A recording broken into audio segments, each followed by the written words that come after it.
All right, y'all. We are live. What's going on? Poker, you there? Yeah, I'm here, but I'm not there. Oh. All right, y'all. Can give it just a second. Hold on 1 second. I'm on live. I can't talk right now. Okay, sorry about That's that. fair. Okay, so hey everybody, thank y'all for tuning in. This is our first edition of the Transfusion Podcast, and we're gonna get a jump in today. We are definitely going to touch on some things in regards to what today is. Today is, am I saying it right? Transgender Day of Remembrance. Yes, that's correct. TDOR. TDOR. Okay, so today's TDOR, and I got my girl Poker in the building, and we're definitely going to have. We should have some more people coming up, and we're going to kind of go from there. You want to knock Okay, it out the the next park? situation I'm getting set up and Okay. everything. So just give me a minute. Bitch, the intro was cute. No shade. Huh? What I saw. intro? I had an intro come in. You wasn't paying attention, girl. Oh, okay. Let Say it again. me see if it let me. Let me see. Okay. Mm, that was so cute. Period. Okay. Well, let me get to the topics that we're gonna talk about today. Because Pucker's still not ready. Okay, so I'm sending to them. Y'all bear with us. Okay, we could start this off by giving. I definitely want to give a moment of silence to all of my sisters, all my girls that have lost their lives to violence and things of that nature. So we're gonna start off with a moment of silence. Is any of the other ladies on? They're not here. They're not here. Okay, let's give them a few seconds to jump on. I'm about to jump in and tell them to get their ass on here. Okay.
Oh, huh?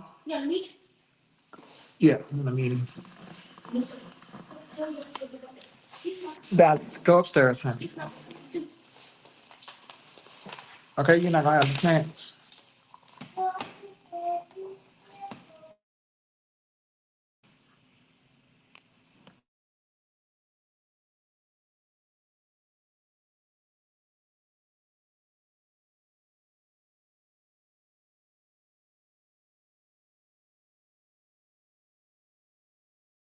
Oh, sorry, my bad. Okay, well, yeah. So thank you, everybody who came out last night to the Rhonda's food drive, and donated. We got a whole bunch of food. We're donated to the Ronald McDonald House, and yeah, we're just waiting on the girls. Okay, you done got it together really quickly. Okay, there we go. Here goes Stacy. Add to stage. Hey, Stacy. Hey, What's going on? How you doing today? I'm in the car, so if it cuts out, that's why. But I'm doing okay. How are you? Good. Thanks for joining us. Oh, we also have Miko. Hey, Miko. Hi, how are y'all? All right, the girls is coming in the It's the building. Transfusion Podcast. Oh, cool. All right. Let everybody get situated and then we can get started. Poker, you can knock it out the park. Or Miko, whichever one of y'all want to do it. Okay. This is just like a regular transfusion panel. Yeah. Oh, and there goes Courtney. Hey! Okay, let me play the intro for y'all one more time just in case y'all missed it, because y'all might have missed it. Let me play it one more time. Hold on. 1 second, y'all. Period. We back. Okay. Oh, That that's so cute. was that was actually really cute. Yes. Welcome, I just gotta send you my picture so you can update mine. Oh yeah, because you're not on there. Yeah, I'll send it to you for the next one. Okay, boo. welcome, ladies, and welcome, audience. We are a panel for Transfusion Radio, bringing an end to confusion about transgender. That is our motto, and that is what we try to accomplish. Here, we're going to be talking about all kinds of trans issues that affect us, especially those that are affecting us today. And we want to have an open discussion about it. Where do we begin, ladies? Poker. You got the list.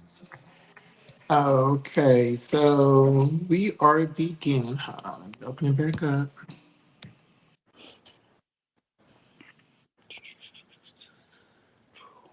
So first, we're going to start with a 5-minute check-in and talk about what's going on and how everybody's doing, what everyone's working on, and then we'll get into our topic. Okay.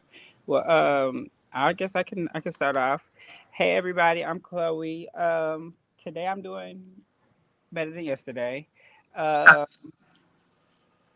like I was saying earlier, we just got done with the food drive, and we gathered a whole bunch of food that we got to take to go donate to the Ronald McDonald House tomorrow. So I'm just preparing for that, and I got a big order I got to do for a house in the Midwest, so I got to get ready for that. So yeah, I'm just out here surviving. Court, Question, Chloe. yeah. How do we share this to I Facebook? okay, so I'm about to send the link in the group to share to Facebook. I sent it earlier, but let me send it again. I got the link, but I'm trying to see how to. Well, if you go onto YouTube and then hit share and hit the YouTube video, hit share, and then you just We can't hear share. you, Chloe. Y'all can't? You can't hear me? I can hear you. Oh, that's I Courtney. The message be You on can't hear me, Courtney's side. Courtney? I can't hear anybody. Oh, you might have to click out and come back in. Refresh. Hit the refresh button. Maybe I need to go out and come back Yeah, in. yeah. That happens with StreamYard sometimes. Can you hear me, Poker?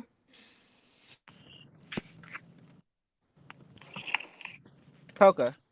She must be muted or something. Okay, it's StreamYard. StreamYard be acting really stupid. Can you hear me now? Yeah, I can hear everybody again. Okay, okay. It also helps if y'all download the app. There's an app specifically for this. Yeah, that's what I was saying earlier. So if y'all weren't able to download it, it usually is easier if oh yeah, because Poker is off the internet. I do know that. Hers is on the internet. But she wouldn't Yeah. download it. But if you go What's onto YouTube and just hit share, you can share it directly. I hear Dallas crying.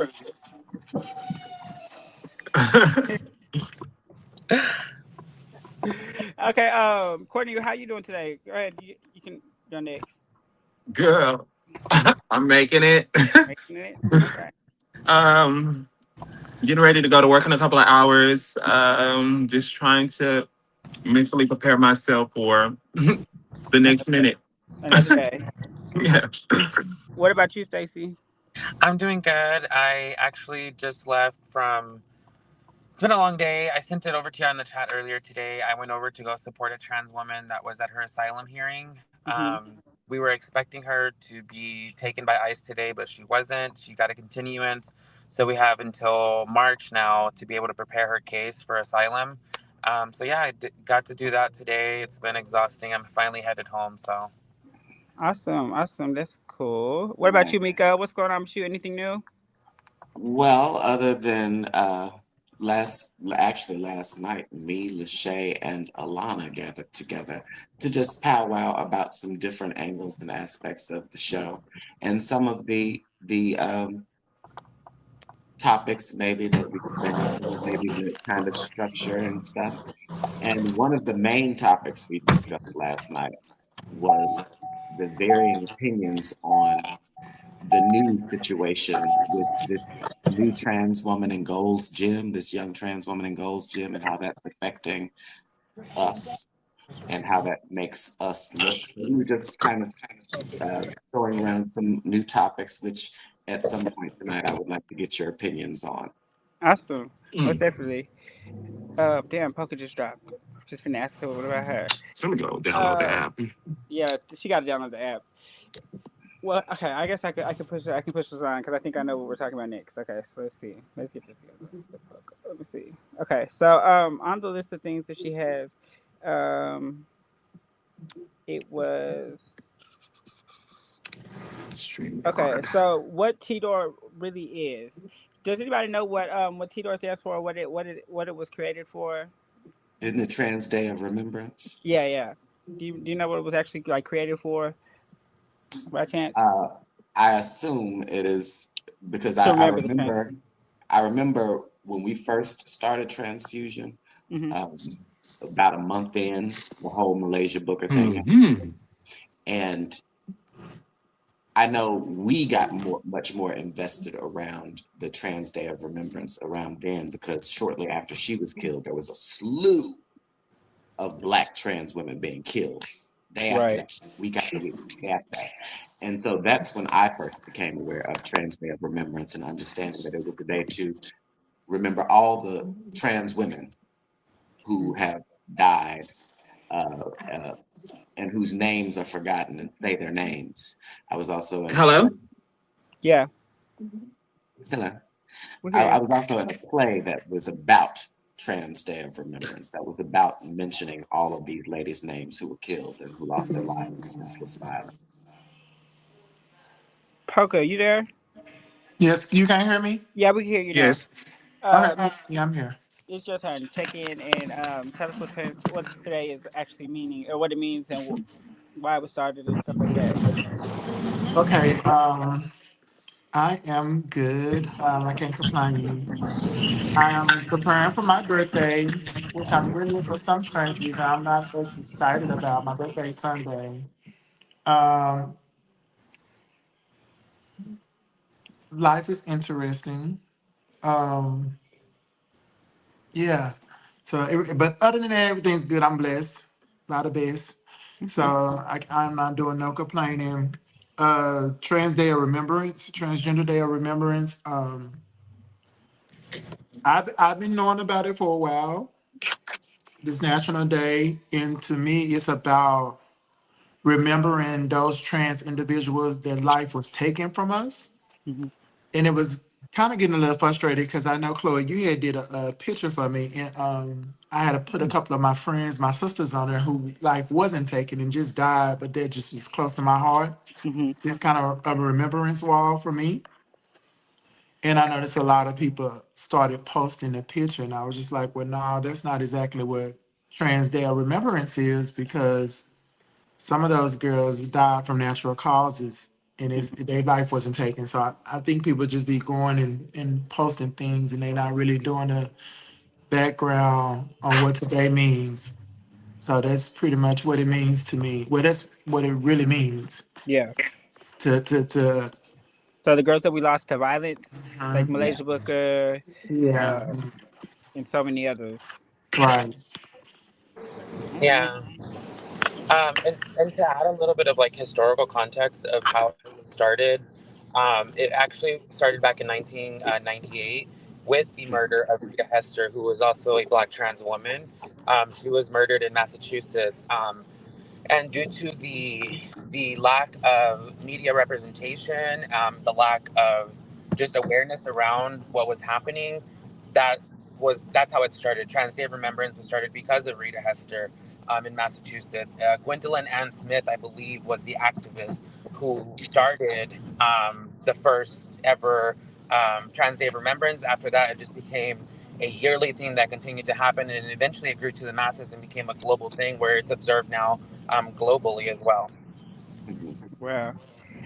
Well, I have a question for all the hosts. Have y'all ever been affected, or has violence ever affected y'all, like to your face? Like, have y'all ever been through anything that y'all felt like could have been life threatening, or anything of that nature? I know Thank that you. with me, with sex working and stuff like that, I've battled I with like this. some life threatening experiences that I felt like I could have probably taken out.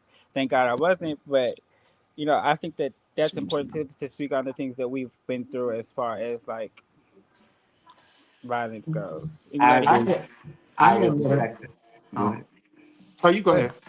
I was I was affected by it at an early age in my transition, and this is outside of sex work. When I first started my transition, I was a loner. I was usually, I would go out to certain spaces by myself. Um, and I went to this one club in South Dallas. And when I walked in, pretty much, I mean, I was at the beginning of my transition, so pretty much most people knew what they were looking at. Um, However, and I assume this one guy did too. But he was all over me for some reason in the club. He was just staring at me and constantly in my face and just really trying to get my attention. And when I'm by myself, I try not to give that much attention to that sort of thing. And so I got uncomfortable and decided to walk to my car and leave early. He followed me out of the club asking me for my number. And I was like, no, no, thank you. I have a boyfriend and all that. He followed me to my to my car. As I was opening the door, he wouldn't let me close the door. And he pulled out his gun. And he wasn't pointing it at me. He wasn't threatening me with it. He just pulled it out so that I could see it and just had it sitting there. And I looked at him and I was like, excuse me. And I closed my door. And my window was cracked at the time because I had one of the roll up It's not windows. gonna work for me, honey. Ugh. And he just kind of set his gun in my window and was like, yes, I'm just trying to get your number. I was like, well, what the hell makes you think I would give you my number and you're threatening me? I'm not Right. threatening you. I said, well, but you are. You pulled out your gun while you're talking to me. Why would you pull out your gun while you're talking to a lady? Well, you ain't no lady, really. So why would you pull out a Who gun was when that? Was that you? That was her. Oh, that was okay. what he said. Oh, okay. I'm My bad. hollering. But and at that point, because he wouldn't let it go, Hmm. Can I I get was on the candy? terrified and I gave him a different number just so that he would get his gun out of my window and just so that he would be satisfied. And the minute he got his gun out of my window, I rolled up my window and hurried up and pulled off. But it terrified me, the fact that he was threatening me, basically threatening me to give him my information Yeah, that's crazy. and That is knew what crazy. I was. Poker, did you have something? Yeah, so I was out at the car wash. I had met these four guys. I had a couple of incidents, but I met these four guys at the car wash, and I had connected with one of them and gave one of my number. And he was supposed to come over. Him and another guy was supposed to come over, and we was gonna have a good time. My sister was staying with me at the time, but her and her boyfriend was gone.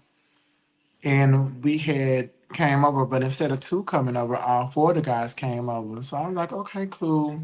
They can chill in there, just let's have a good time. I was on the XO, so we was about to have a good time. And at least that's what I thought. But when I went to go get on my knees, the guy shoved the gun in my mouth.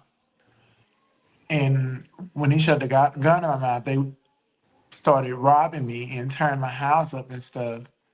And it was just really really scary because there was a time that I feel like I had no control over nothing was going on, but because of the circumstances, the whole time Baby, this is a long story, and I'm trying to see if I want to get into it. It's a long story. I'm trying to shortcut around some details, but yeah, he put a gun to my mouth, and they robbed me. And they when they left, they tied me up in a closet. Oh wow, that's crazy. You know something that's really crazy is that I feel like that happened in South Dallas, and I feel like all of our trauma has happened in South Dallas because mine, I know for sure mine was in South Dallas, and Mine's off of, in North Dallas, off of Skipping and Adelia. oh no Dallas. See, I was out on the Blade on Park Road, and I had did it. I was out there with my daughter, and she went and did a day. She hopped in somebody's car, and I hopped in another dude's car. And he pulled around to like, okay, y'all know where like off of Urban, there's like them apartments where like the flats. It was right over there in that area, Uh-huh. and he pulled in that parking lot or whatever. You know, I had did what I was going to do or whatever. He gave me the money, and then as we're like doing the do or whatever, somebody walks up to the car with a flashlight. It's like security. I guess they have like parking lot security, and so he like puts the car in gear and like skirts off or whatever. And when he gets to the road to get back into the road, he stops the car and he says, "Did you my motherfucking money back?" And I looked at him. I said, "Excuse me." Bitch, I grabbed my purse and I hopped out the car, bitch, and took off running. Boom. Uh-huh. And he started chasing me in the car and drove his car up on the curb trying to run me over, bitch, in South Dallas off Urban, and tried to run me over. And once I realized I wasn't, there was no getting away from him. I had like chunk. I didn't even grab all of it. I think I gave him like $60 or $70 back, and I kept like I don't know $30. But I threw it back at him. I said, "Bitch, leave me the fuck alone." And I hit it and I hit it, bitch. So I just remember being scraped up and scared for my life. Like I was just like, bitch, like it's not that serious, bitch. You can take your fucking money, bitch. Get the fuck away from me. Okay. Bitch, it's not worth it. But yeah, that's my experience. Anybody else have something they want to share? Experience. Well, I didn't get to hear the question. Oh, the question was, have y'all ever experienced violence in or not in sex work or anything like just like violence? Have you ever had a time where you've had been in fear of your life almost? I guess. All the time, honey. I remember when I was in the escort in Fort Worth. Um, th- Mind you, this girl named Cashmere or whatever her name was at the time. She was at the same hotel I was at, and I don't know why I allowed this to go on so far, but she was using my pictures, and I did not, unbeknownst to me, Mm. and we were cool or whatever. And so as they started figuring out that she was not me, and they would come to me, like one of the guys had invited me to his house, Mm. and Thinking you so was her. Well, th- thinking. knowing it's the original me now. Yeah. Okay, got you. Knowing it's the so he when I get to the house, he's cool or whatever, and I'm not knowing. He's asked me that I want something to drink, and I was like, you can give me a glass of water. He's drinking some beer, and just noticing small things like he's not all the way coherent, and I know this is just not beer. And so he tells me that he's doing some what is those things that's chopped up into fours? Bars. Yes, bars. And so as the time goes on, I'm asking him like, breakdown of the exchange. Hmm. And so he was like, well, let me call my sister to get the money. And I'm like, okay. So he calls his sister. Now, mind you, his sister is the maid at the hotel. Oh. So he's the maid at the hotel. So he calls her. I'm thinking it's all good or whatever. So we go to the back room or whatever. And then like I'm figuring out like there's no money exchange. I'm gonna get ready to go. So he starts to wrestle with me, and I'm thinking he's playing. And we we tore up that house. Mind you, this was his mama's house. Damn. Damn. We tore up the house until I got out, wig off and all. Oh. Started screaming in the neighborhood because Yeah. my keys are now inside the house and I'm outside the house. Oh yeah. That's crazy. So you know what I'm saying?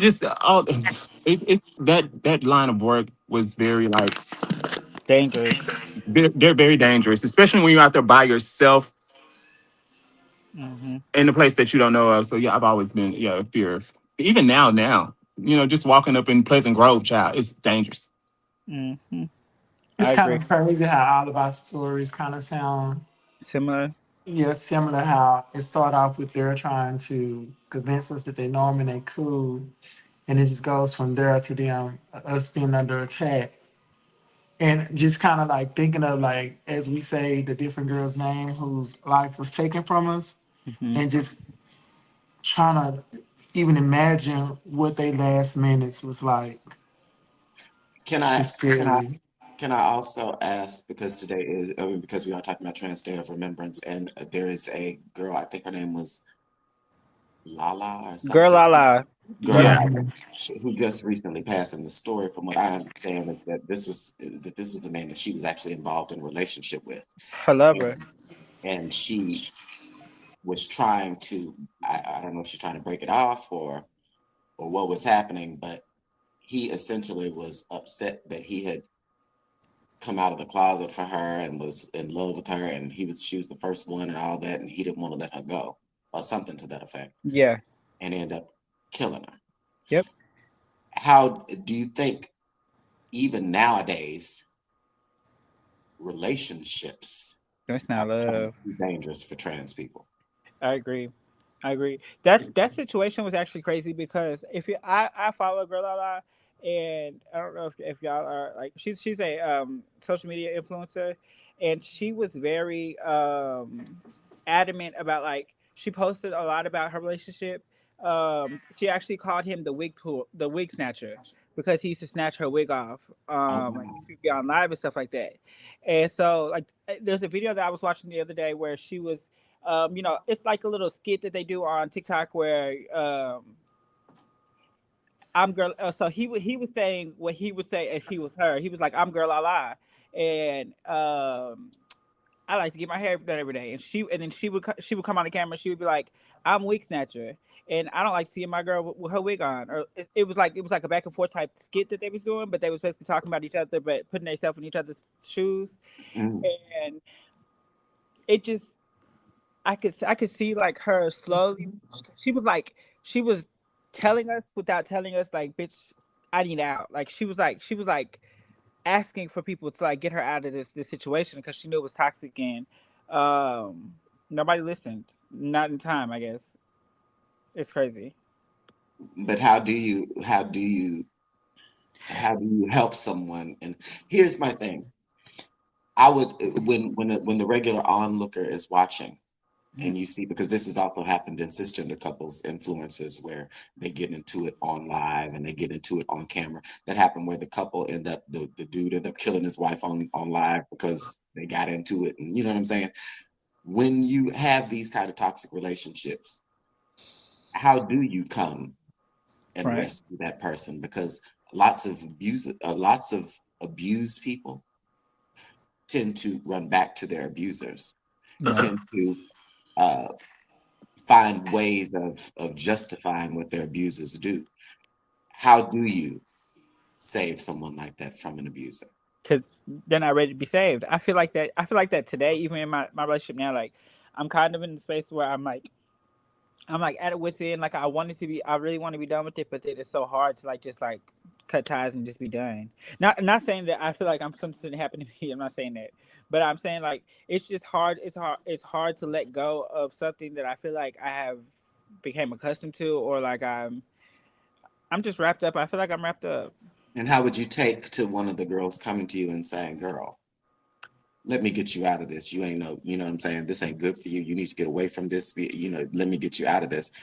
Would that be something that you would even want to hear from another girl? It's especially like being around so many girls that done experienced it with so many girls so many times. It's kind of hard to kind of butt in people's situation because I don't witness and I've been a part of like trying to tell my sister or cousins or a lot of people like, hey, this is not a For good you. healthy situation for you. And them distancing themselves from me and almost acting as if I'm the enemy because I spoke on it. There you go. Yeah. and that's a scary situation. So I was having a conversation with one of my good Judies the other day, and I was telling her like it came to the point like I had to sit back and watch certain things be done to you, and I speak on it because I respected our friendship so much that I didn't want to lose it. So in order to still be in your life, I had to sit and watch you go through certain things that I knew wasn't healthy, and that's not a comfortable situation. I end up backing up. So I don't know how you would respond or what would be a way to do it if that person is not truly trying to get out of the situation. Right. So, so that's crazy that you say that because so I want to say this happened probably about 2 3 nights ago. I was laying in bed and my dude was up here or whatever, and my daughter was on the phone with me, and she was like, she said, "Am I on speakerphone?" And I was like, "No." I had her in my earbuds, and I was like, "No, what's going on?" And she was just like, "You need." She's just told me, she's like, "Girl, you need to get up out of that. Like, you just need to leave it alone." And I was just like, "Girl." I didn't know at the time. I didn't know like how to handle it. 'Cause I was like, girl, leave me the fuck alone. Girl, I know what I'm doing. But deep down inside, I keep telling myself like, bitch, I do need to just let it go. Like, bitch, like I just got I. It's hard. So that's why, but that's why I wanted to, because you are a direct parallel to Girl Lala. You just said yourself, she was on camera reaching out to people, trying to basically say, "Hey, save me." Right. But how do you step in? Because when your daughter tried to come to you and tell you, "Hey, this ain't good for you, girl," your Right. reaction was, "Girl, I know what I'm doing." So how does someone distinguish when someone is genuinely asking for help, genuinely wants to be I saved? don't think there's a way. I don't think there's a way to know. Or I think people it's just being you don't know until it's too late almost. Right. I And mean, I think it's the way that these guys could try to get into your mind, really yeah. make you feel like you're alone, ain't nobody there for you. I've had guys tell me that, like, ain't nobody gonna love you like I love you, and Ooh, that's their favorite line. ain't nobody gonna do some stuff like I do for you. The love bombing, they get themselves together for a couple days or a week or two, and you see it, and you're like, oh, they changed, and then all of a sudden you they got get what they want for devastated. that certain moment, and then it's back to the same thing, and you done forgot all about it because you're so wrapped up. Yeah, I want to Mhm. know something though. Is so I was in a 4.5 year relationship on and off again, and at the time I knew in my mind that it just was not. It wasn't conducive to my life. It was detrimental. Like it was causing me to do things that I wouldn't do. I was into it with my homegirls behind them. Like it caused a big rift in my life. This person, and it wasn't until everybody kept telling me, "Girl, you need to get away from him. You need to get away from him." But I wasn't ready to get away from him until I was ready. And when I was finally ready and finally fed up, I had reached my weeks end. I was just tired of feeling feeling like somebody was there, but feeling alone. Like I was tired of feeling like because he used to use this thing like, mind you, this is the first person that I've ever with me transitioning and stuff like that. This is the first person I've ever been with like who was like publicly like with me and like outside like in your face like this is the first time I met his kids. I knew his grandparents. I knew his baby mamas. Like I knew all these things about this person, and it was, hey, Island Browning. There's people in the comments. Hold on. What's going on, boo? So it was the first time I had ever experienced being trans and Being proud of accepted, it, being being accepted. accepted Yeah, by and so someone that and you so love. I held on Mhm. to that for so long because I felt like it was all I knew, and I didn't want to let that feeling go.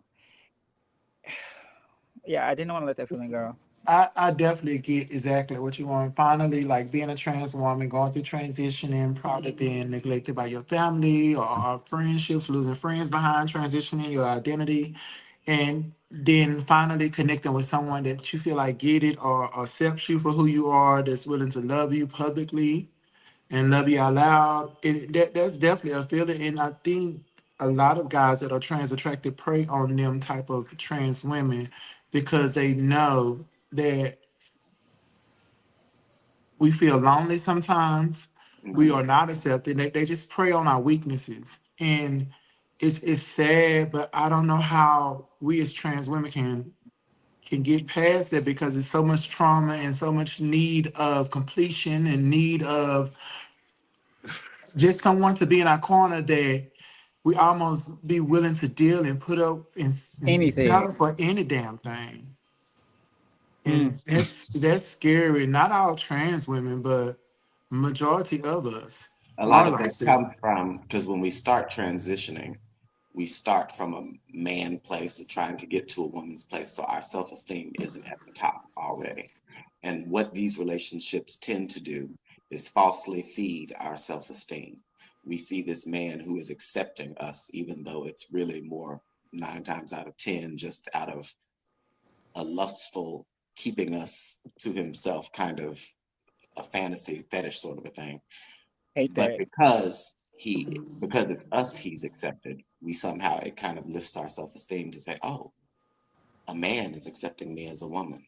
Even though that's not really the case, that's how we feel. That's how we're made to feel. And so it makes us feel like people. It makes us feel human, like we are worthy of love, even though that's not really what he's giving us. And And we fall for that a But lot at the beginning of our transitions. go ahead. can Go we take that on and say that's a trans woman, or is that just a woman thing? Period. I would say it's more with trans women because women start off with insecurities too, but I think our insecurity about not being a woman in the first place is really heavy. And so we instantly seek validation that we are a woman. We instantly seek validation from others that we are a woman, especially the people that we're attracted to. And so if a man that we're attracted to tells us, yes, I see you as a woman, that is a big kind of validation, especially for someone in the beginning of their transition. It's a really big validation. The older and we get and the further we get into our transition, the more we see it for what it is. But at the beginning of your transition, when you're still trying to struggle to find your voice as a woman, having that validation is a really big thing. But not only that, even if you tie into what some of us do is for a living, like if you tie in the sex working aspect of everything, and now it's a man telling you, oh, bitch, I'm accepting you doing this or whatever.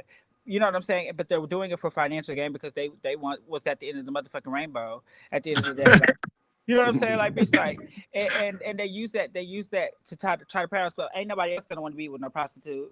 Ain't nobody else gonna want to like, bitch, like, and that's what they do, like, and that kills me. That really fucks me because I'm like, girl, I be feeling like, girl, I already feel less than myself that I'm already having to do this, and then you know what I'm saying, bitch, for you to throw it in my face, and then I don't know, it's a mind control, it's a mind thing, a manipulation thing. I think that dudes use to kind of reel us in and keep us locked in.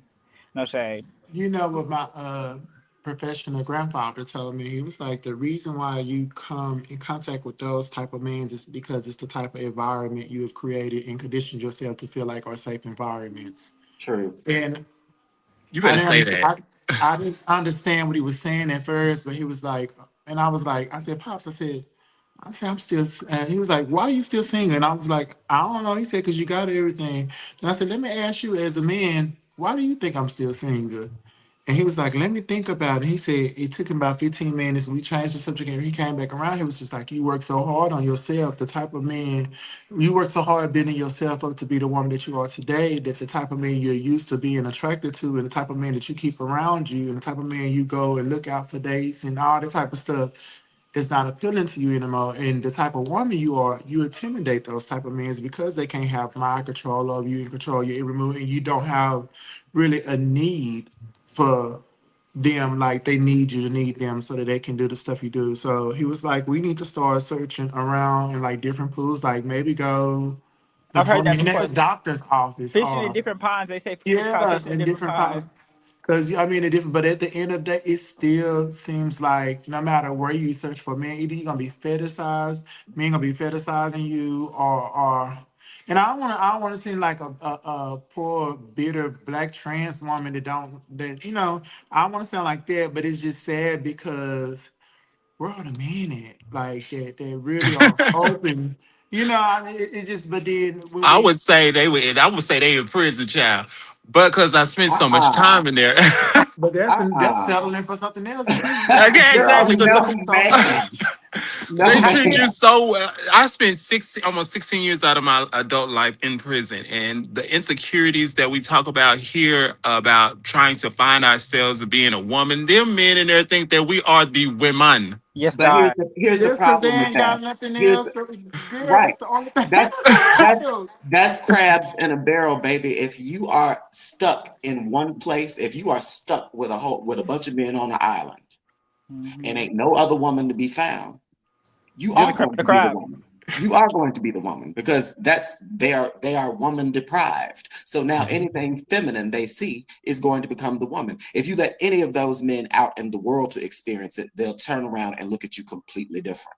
And that Exactly. they I only have a see question. you that way because you're in prison and they're locked up and can't have no other choices. And further, and I also want to say that this, and this is my personal preference, because I believe this too. I'm selfish. And I don't want to be with a man who would be with me while I'm prostituting. Every single time that I've been in a relationship, I've ended the sex work. Why? Because I'm selfish. I don't want you fucking with nobody. And I can't get mad at you for not wanting me to fuck with nobody, even if it's for money. I Because I'm agree. still touching other people. I'm still I, letting other people touch me. And so I think that that's a okay stance for a man to have, is that, if I can't be with someone who wants to fuck, because I feel that way. I don't want to be with no man that's fucking with a bunch right, of because other I people. can't. I can't deal with no male prostitutes. Po, I wouldn't dare. And so Poker. They say now.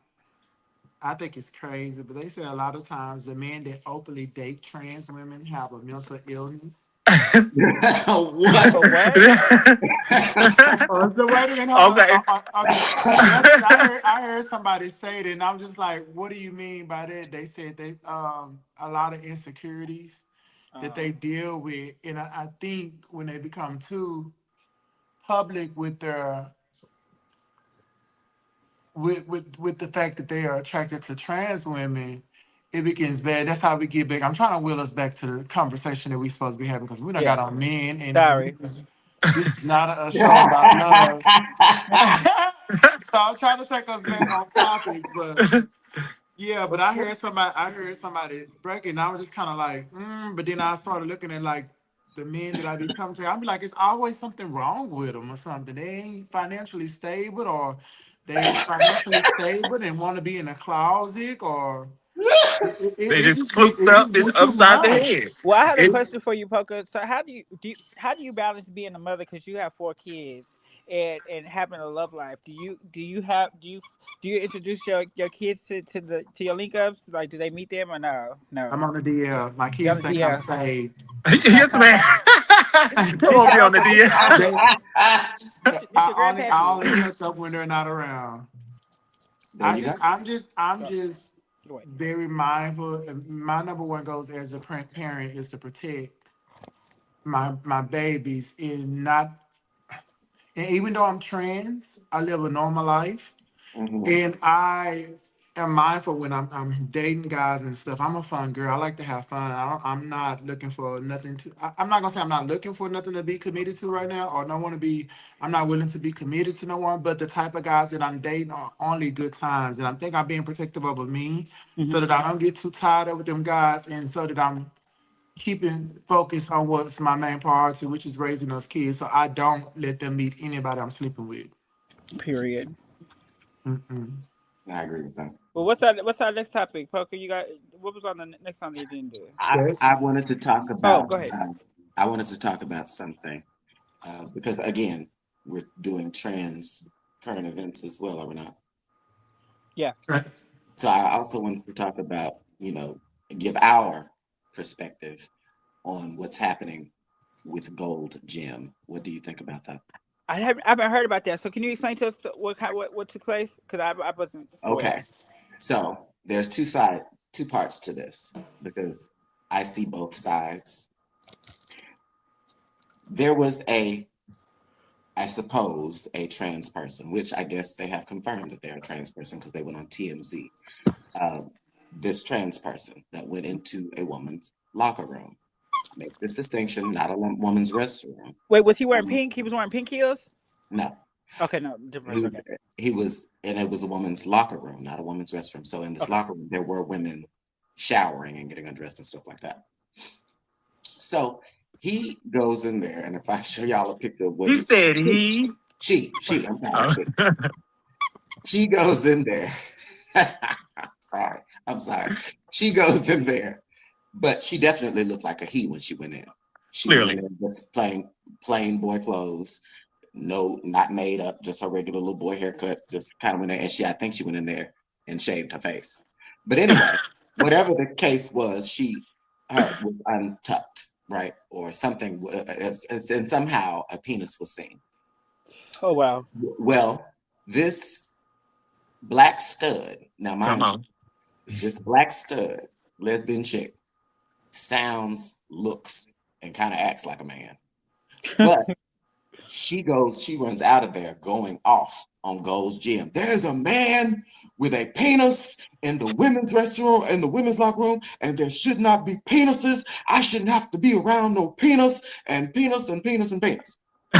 So So that's how. she feel like that. I wonder if she feel like that because she's not interested in penis. Well, but here's the thing. First of all, she's transphobic because it's come out that she does that to trans men. She does that to, she kind of is one of them kind of anti-trans lesbians. And went to a So town hall crazy. meeting where they were surrounded by these white folk, and I think cisgender, heterosexual and gay white folk that were surrounding them. And when she was talking the shit she was talking about transgender people, they booed the hell out of her. I don't care. I'm a black lesbian, and y'all don't understand. I shouldn't have to be around a penis, and blah blah blah. And stuff. So where I see to both sides. I understand. To me, and this They is said, where why humiliate the woman like that? What do you mean, Island Brownie? No, okay, so she's talking about how why humiliate the trans woman like that. Oh, okay, okay, okay. I got Now you. here's where I want to get at. Here's Okay. the trans woman part. First of all, I don't know. Most of the women on this panel came from a place of understanding that there is a such thing as safe spaces for cisgender women. Now, do I think a restroom is a safe space for cisgender women? No, that's a safe space for women, period. Why? Because when you go into a restroom, everybody goes into a stall to do their business and no genitalia should be seen. So Correct. a trans woman should be able to go into a women's restroom, go into a stall, do her business, and come on out. Right. Now, when it comes to locker rooms, this is a place where women are undressing in front of each other. Vaginas are exposed. They're taking showers, titties. They're doing all of this because it is a safe place for their naked bodies. As a trans woman, I went through a phase where I wasn't always the prettiest. I wasn't always the most feminine. But you Most always of had us body. But you always had body. I ain't always had body. Most of Right. us go through that. It takes hormones. Girl, I had to get titties, bitch. But most of us go through that. Most of us go through that. And the thing is, most of us, I came in a generation where I understood that you don't go into women's spaces until you can blend in with the women. Until you've Feel gotten to a comfortable. point where you can walk into a women's restroom or locker room and not make everybody uncomfortable Right. and not make everybody look at you crazy because they got their daughters in there, then you shouldn't be going. I agree. Because and this doesn't mean you have to be pretty. Let me tell you something. If that child had gone into that locker room with a headband on, same level of transition, because she said she started her hormones in February. Same level of transition, but has she gone in there with a sports bra and even looking somewhat feminine, she might not have gotten a problem. She went in there looking like a whole boy, transitioning in her mind, and expects everybody to see it. Transgender is not just a mental thing. It's not just a mental identity. Transgender means you need to be in some sort of transition. If people can't outwardly see your transition, you can't outwardly expect them to respect it. And that's just the truth. Women are not going to look at you while they're children and while they're getting undressed in a women's locker room, see a boy walk in and just accept you as a woman. They're not going to do that. I Yeah, agree. but And Miko, it's not fair to expect them to. I think it's the conversation we had on the last episode about passability, and really just trying to understand everyone's transition is not going to be the same, but they should still be respected. Some folks aren't going to go through all the way with transitioning, whether that's gender affirming surgery. And so when trans women don't go through that, it doesn't mean that invalidates their womanhood. It just means they're not comfortable enough or they don't have the privilege to be able to do that. So we need to be able to normalize saying some women have dicks. It's a thing. Not, but we also have to Uh, understand that some women have trauma behind dicks. That's why there are safe spaces for people with vaginas, like locker rooms. Some women don't want to have to get undressed in front of people with But dicks. Okay, They have okay, trauma. okay, okay. It but just is helps this to Okay, so invalidate. I want to It, say, okay, so you're saying locker rooms, as in like they do have some kind of privacy guard when you're walking around. You just can't just walk around in these locker rooms naked like that. You yeah, have to you be you can. clothed. can? No, there You are can. some locker rooms, again, where I there mean, are I think showers, almost like those private gyms like that. Like, girl, this is Gold's Gym. Ain't that a franchise? where Yeah, there are but see, women still get undressed and change clothes in there. But yeah. what worries me about this conversation, and it's coming from the person it's coming from, is that I would feel less safe with someone I know that is attracted to me in a locker room and I'm naked than someone that probably don't give a damn what I look like up under these clothes. And that's what I thought was interesting. Somebody from the community that's attracted to women, because she is a lesbian, she said, and She can she's be in a a locker predator. room with other women. If I'm a cis woman and I am not attracted to other women, I wouldn't want this person in the locker room. So I think what I'm getting to is that, first of all, why are we still fighting for spaces that, why are we not creating our own spaces and not Gi- saying that, give us oh, our own we need to bathroom. figure out what you got, huh? Give us our own bathroom. Yes. I mean, why do we have to fight to be in these spaces to where, Hold on, because we to have me, I huh? want to. we have a question from somebody in the comments. They said, "What about your comfortability when what about your comfortability when you are in transition but still having to go to a men's bathroom?" I hope my question doesn't offend you, ladies. Well, This is this is let me Okay, cisgender say okay. woman. this. I can answer that. I can truly answer that. I can truly answer that. I work in fast food, okay, and there's children going in and out the bathrooms, women and men. I go to the men's restroom still at work because I don't want to put anybody in a fence of going in there with their children.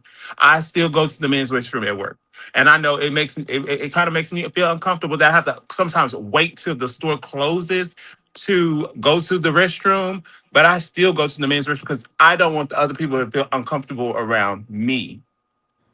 But I would think it would be more uncomfortable for a trans woman to walk into a men's restroom and a little boy is in there because of everything that they're trying to put on us. Right. Like trans people are looking at little kids, and if you're a trans woman, majority of the time, with this new trans stuff, and child, everybody dating everybody, so trans is an identity, not a sexual preference.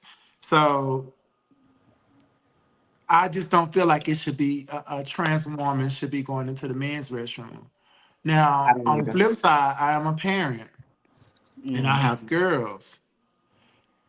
I'm not just that comfortable with someone who's not fully transitioned in the restroom with my babies, my girls. Mhm. And why we all just going to the restroom to pee and everything. But what I do not want to do, I don't want to go policing what anyone's transition should look like neither. Mhm. Right. So, because what we do is when we start saying if you're not fully transitioned, all of us, even when we feel like we at the top of transition, done had everything, we still From are laptop PD5 transitioning. And I don't VIP. think it's fair to be like, oh, she would have put on a headband and everything, because you also have like the lesbian who was doing all the complaining. You also have women that are masculine presenting as well Mhm. that are in these spaces too. So I don't want to ever get into a space where I feel like I'm policing someone's transition. And I don't want to be fighting for nobody else's space. And although I live my life and I identify as a woman, I still want to also one first make sure that I'm safe. Mhm. And knowing that going in both the cis women's restroom and cis men restroom, both of those can put me in situations that could be unsafe. Yes. Well, let's just I keep it all the way, Ben, because you just said something that makes a lot of sense to me, bitch. Some of these women look like men too. They look like some of these women look more manly than us. listen. No, I but agree with that's true. everything.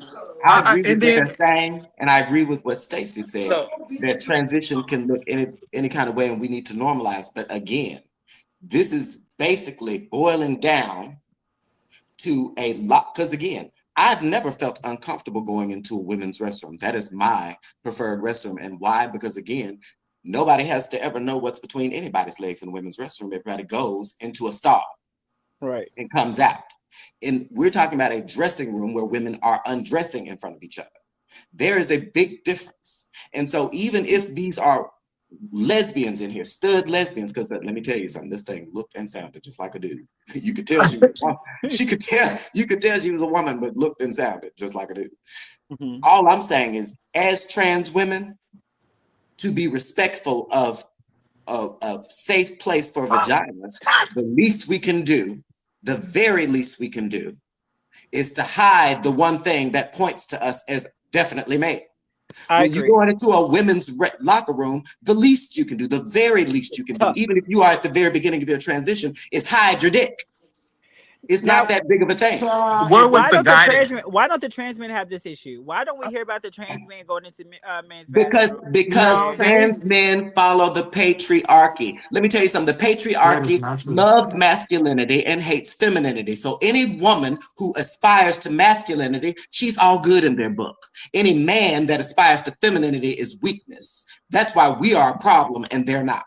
Trans men have. I've been in a couple of circles where I don't had the opportunity to speak with trans men. Go through some of the same things we go through, and the reason why we don't know is because a lot of us don't know like a whole lot of trans men. mm-hmm. And but they experience some of the same thing because it has nothing to do with nobody's penis being out or being able to put see somebody boobs or anything like that. It's all about being transphobic. And I think no matter what you do, you can't control someone if they're transphobic. You still gonna experience this no matter if you're the prettiest thing, if they get any sense that you are something that you're not? anything in the restroom that like that not a sign living a life that's not a sign at birth or identifying as someone or identifying as an identity or gender that you wasn't assigned at birth, it's still you're still gonna have to deal with transphobic period. And it don't matter if she was tucked or not. What I've learned and what I've always experienced because of my frame, my body frame, I don't really. I'm. It's getting easier now, but for a long time, I never was able to sit in a room with studs, lesbian studs. Mm-hmm. Why? I I don't know. It was like an issue, but they always felt some type of way about trans women, and me personally, I always was used to get into it with studs, and they used to try to. I don't know. I guess because I'm tall and pretty, or I don't know what it was, but it was always an issue with studs that I would always have. Like they would bump into me and they would do like the craziest shit, and it just be like, "You want me to whoop your ass, but I'm not because I'm a lady." It And was it just be like they be trying to because I know I have a strong presence when I walk into the room, and I walk with like, "Bitch, you don't fuck me," and I guess to justify their manhood or to I don't know, but it just seemed like they would do something to like try to men up to me or something like I don't know what it be, but I just never was able to get. I just recently started being around, being able to get up and be in the same spaces as studs, and it's crazy. It was But different for me. It was different for me because I what you call it. Hey, Robert Coleman. It was different for me because I actually came out on the scene with the gays, with the lesbians. I started off on the girl side, so I kind of felt welcomed by them. And I always had like stud homegirls, homeboys, whatever. And so that my experience was a little different. And then I didn't come out to like the gays until I was like 2 years in the game. I was probably like 18 years old, and then I finally went to like a gay night, and I was like, "Oh my god!" And that's when I met Silky, and I met some of the and Brown Sugar and Jody Malone, and I was like, "Oh wow, Brown sugar. Brown Sugar, the girls are the girls. The girls are the girls. girls, bitch." And I seen Jody Malone, and I said, "God damn, that bitch thought he was fab." But and mind you, that's the first actual trans woman that I ever experienced or saw was Silky, and she was doing breaking dishes on by Rihanna on the show at Elma Pearl, and I was so amazed by her beauty. I Okay, was girl, for the girls bio, let's stay on focus. oh Trans sorry, Day but of yeah, Remembrance. but yeah. I want to know what the guidance was for this trans woman. Like everybody starts out with a little guidance from the trans community. Where was her guidance? Like who was teaching? Who's teaching her? Just a good question. What do you mean? Like okay, my trans mother, Yasmin, she taught me the spaces that I will be able to get into, the places I will feel comfortable in, and you know what she's seen in me where I would feel she thought I would feel comfortable. Now I've tried other places, but my places I know where my places are. So who's mentoring her? Where is their guidance? Who's mentoring her? I Yeah. had It's crazy you asked that because I have a best friend. She's a sis girl, Jocelyn. And she always be like, Poker, come on, let's go here and like concerts and stuff like that. And then she would always get mad at me because she was like, you don't never want to go to nothing unless it's a gay event. I was like, and I had to break down to her. I said, well, Josh, it's not that I don't want to go anywhere with you. It's just that I like to go in places that I know I'm safe and I don't have to deal with any kind of situations. Not saying that now that the gay community is just the safest space for trans women, but I know when I go out to heterosexual scenes and things like that, and like just the straight clubs and stuff like that, I have to deal with sometimes where I don't personally, because she also made me realize something, but I do know those girls who's not as passing or are not easy on the eyes, they do experience some things, and I just don't know if like I just don't condition myself to stay where it's safe for me, you know, Where you're and comfortable? yeah, huh? Where you're comfortable?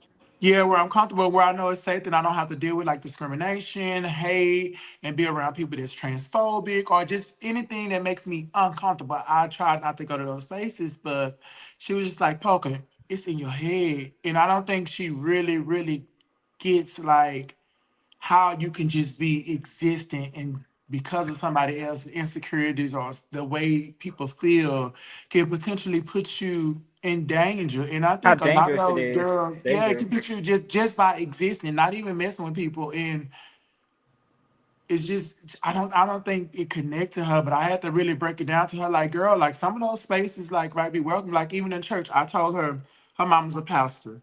I said, girl, she was like, you want to go to the church? I said, yeah. I said, I don't mind going and supporting you. I said, I want to support. I said, but every time I walk into the preacher feel like he gotta lay his hands on me. Oh, And I wow. was just like, and I That's was one like, of the reasons Mom, I stopped going to church. Like that black church is something else. and it's not even that I'm messed up about a preacher laying their hands on me. It's just what's your Why intent me?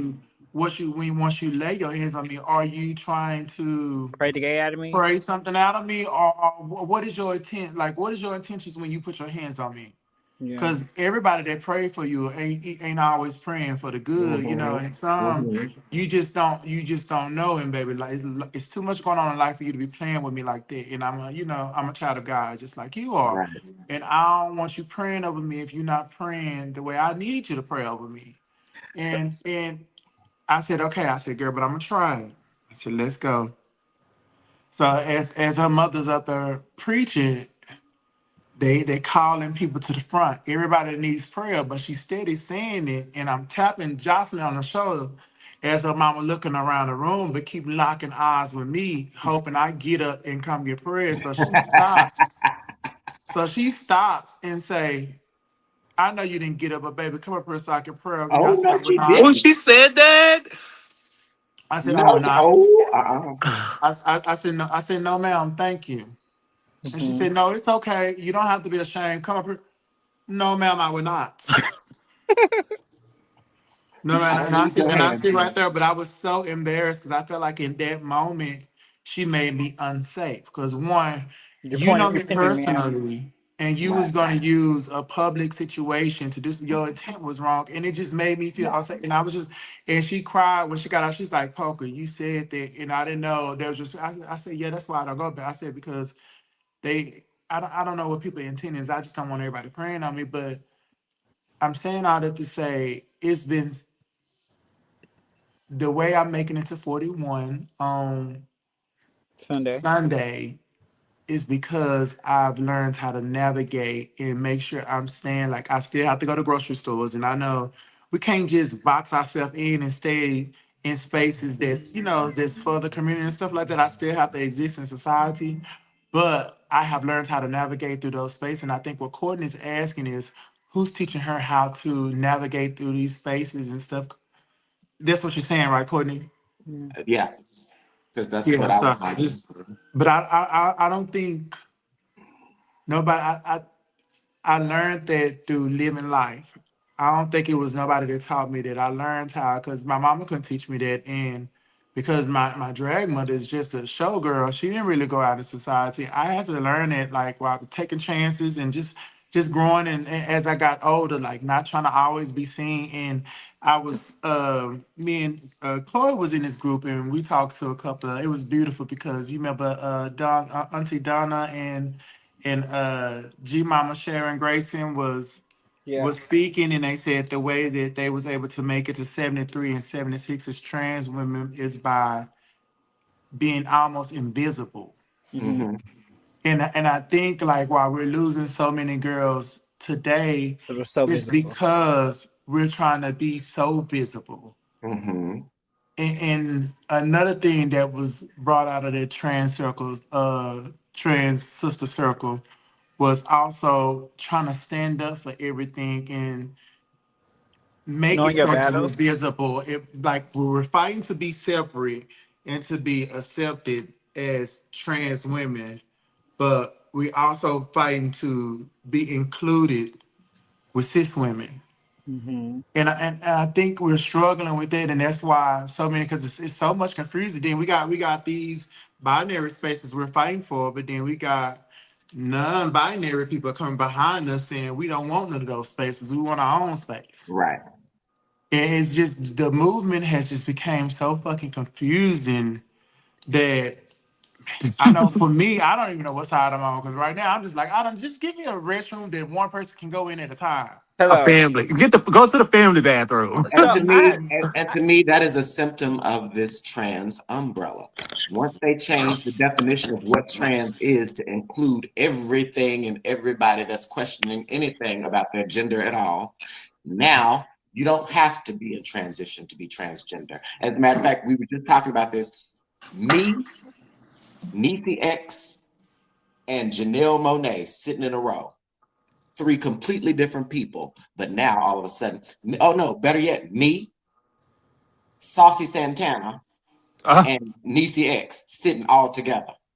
We're all the same now because of this transgender umbrella when you can clearly look at us and see we're not the same.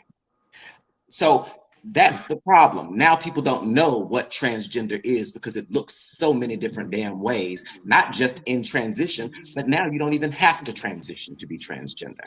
And that's part of the problem. One of the things that we were fighting for, transgender affirming care. If you're not transitioning, what you need gender affirming care for? So I have we a we talk, we question. fighting for women's restrooms. You don't believe in the binary. What you fighting for women's restrooms for? This is the problem that this umbrella is causing. where Question. did it So. come from? Oh. I think the need of the separations of identities is so that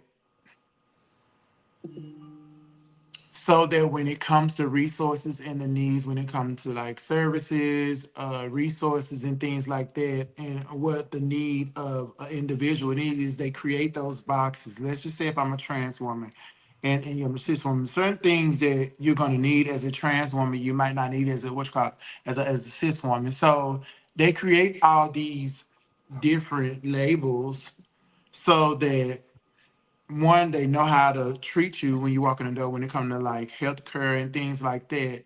And also so that they know how to kind of put you as a population. And it all falls to like the needs and where to be placed. But I feel like all the labels is what's confusing. Even when it comes to like trans women, if people just respect people as people first, Mm-hmm. I don't think none of this will be a problem, no matter what lifestyle or what how I identify. Respect me as a human, and I think we'll get past all that shit. I think the I don't labels think is we just will. causing all We the have confusion. we have a comment. She says straight people could be more proactive in educating themselves as well, and I do agree with that. But I Uh, think I think here's I the think the problem education though. that's put out there. I think the education that's put out there for the straight people did on she say she's social a media. woman? It's totally wrong. I think they're getting the education from social media first of all, and then they're getting it from these aggressive people trying to educate them. Mm. Can I It- also say that there is in every single one of the big three religions, there's something against homosexuality and transgender. Well, Every yeah. big one of the big three. So this gives them a religious, godly excuse not to have to educate themselves about it. This gives them a religious excuse. I'm Christian, so I don't have to look up what a transgender is. I just know it's wrong. I'm Christian, so I don't have to look up why you're transgender or what gender dysphoria is or what. I don't have to look up any of that or educate myself on any of that because you're wrong because God said no. That is the attitude of most cisgender religious people. So they're not going to educate themselves. They will they will deny the science because of their religion. So I we're believe not that's going to one get to a place. thing, but another thing is that them like with legislation, them stripping all our laws that protect us, all the Mm-hmm. laws that protect us away, Yeah. allows them to be like we ain't gotta fuck with that. We don't gotta accept that. And if we kill them, it's justified because we don't have to value their life. Their life is not valuable. And it's scary out here today Mm-hmm. because so much is going on. And when I think about like all the girls, I'm bringing it back, that Mm-hmm. done lost their life. How many of those girls' cases done been swept up under the rug? Lots So of them. many. So for many. years, they do that for years, and and all of a sudden, and then it'll pop up. Oh well, the trans women, we just put them on trial, and they got 5 months state jail.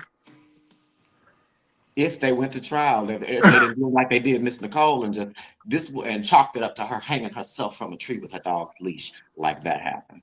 Or the This Alicia hanging up in the jailhouse. some again, when the president tells the country that transgender is a nihilistic terrorist threat and uses religion to do so, then again, we are in a place, in a country where we cannot bust the fucking door down. Black people in this country still have not been able to bust the fucking door down, and transgender are a smaller population than them. So the problem is we can't just say, once we decide that I'm transgender, okay, well, now I own every woman's space because there are too many cisgender heterosexual women in this country that will not allow that and that will not just accept us there. That is the reason why Sharon and Miss Thing said, and Miss Donna said, you've got to be invisible. You Visible. don't have to be pretty to be invisible. You just have to be passable enough to where you're not creating a scene when you walk through women's spaces. That's it. Let's Well, say that you say question. invisible. You saying invisible. Yeah. What's term? What's in what term and what sense? Invisible means So if you invisible walk being into a grocery store, knowing when you how walk being able into a to grocery store, blend. you Yeah. barely recognize people in the room. You barely pay attention to people in the grocery See, store. The only like people that okay, pay so attention. I would say like it being invisible. I go to work. I'm gonna get ready to go to work. We live every day normal day lives. Being Mhm. invisible is like just every day for us like that. But when a person tries their best or their intentions is to point you out, then how do you stay invisible? Yeah. Well, Well, but that's again because I'm sure Donna and Miss Grayson have experienced that. The point of being invisible is to hone all of those things in, and this is what they were saying: to mm-hmm. hone all of those things in and perfect your womanhood. That doesn't mean perfect your look. That means perfect your womanhood if you're living as a woman, because there are plenty of ugly trans women, ugly females, ugly that walk their lives every day without these problems because they're not drawing attention to yourself with this transness. And when I say transness, there are girls to me who live as women, Well, question. and there What? are girls What? to me who live outwardly as trans. Okay, When did? And let's when throw you're away Hold out, on. that word ugly. Because I mean, let's just throw away that word ugly. And Okay, hold on. I have a question. So when is it okay? Like when do y'all feel like it's okay to tell somebody your tea? Like when is that okay? Because for me, like I hate when people come approach me. Like I hate being approached by dudes, and I hate cause I don't want to have to immediately be like, hey, I'm trying. So I Because always tell dudes them, can be aggressive. yeah, I be like, this ain't what you want, baby. This ain't that, baby. I Baby, always say I always say disclose when you feel safe. when you feel safe. when you feel safe. Uh-huh. Who's not disclosing anything these days? Well, no, I'm just saying because Well, it's girl, kind. some of I'm us not just don't look walking around like with it. Some no. of us. I'm not walking around with no a trans flag saying, "Hey, I'm a transsexual" every goddamn day. Like I'm not walking How around do saying Hold that. how are on. we meeting people? How are we Let me meeting but people to let me say say these things? this. Let me say this. Disclosing at the wrong time can be just Mhm. as dangerous as not Right. disclosing at all. And You're this not is what doing. I mean by that. I went And to let a the world club with know. some fish friends, and I was, when I go to a club with fish friends, I dance with the fish because I don't be wanting Trey to be on me.